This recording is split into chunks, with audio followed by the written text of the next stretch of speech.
को ब्रीच और वॉलेशन किया जा रहा है, डकैती की जा रही है, लेकिन इस पर कोई बोलने वाला नहीं है।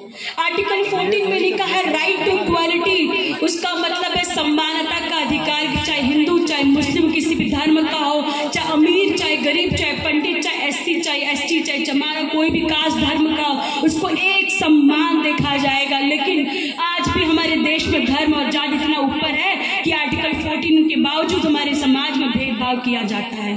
आर्टिकल 15 में लिखा है prohibition of discrimination on the basis of caste, sex, place of birth. इसका मतलब है कि हमारे देश में कोई भी धर्म जात के लोग हैं, उसके लिंग के नाम पे, धर्म के नाम पे, जात के नाम पे और उसके जन्म स्थान के नाम पे भेदभाव नहीं कर सकते, लेकिन आज भी ये होता है।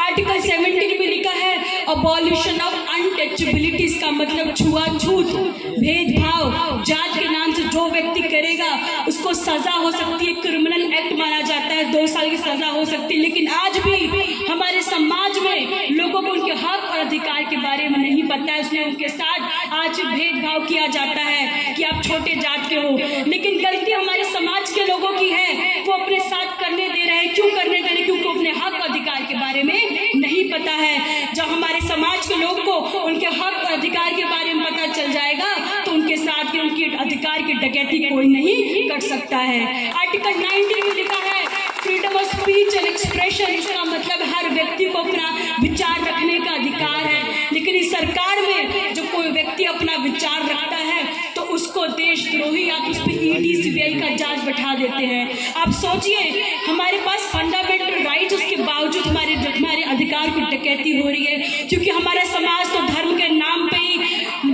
पोलराइज और ध्रुवीकरण में रह जाते हैं। लेकिन आप सोचिए, अगर आप अभी नहीं सोचे तो हमारे आने वाली पीढ़ी जो आपको कोसेंगी, जब संविधान खतरे में था तो आप क्या कर रहे थे, जब युवाओं को नौकरी नहीं मिली तो आपने क्या किया, जब देश के विकास की बात हुई तो आप लोगों ने धर्म के नाम पे वोट दे दिया है।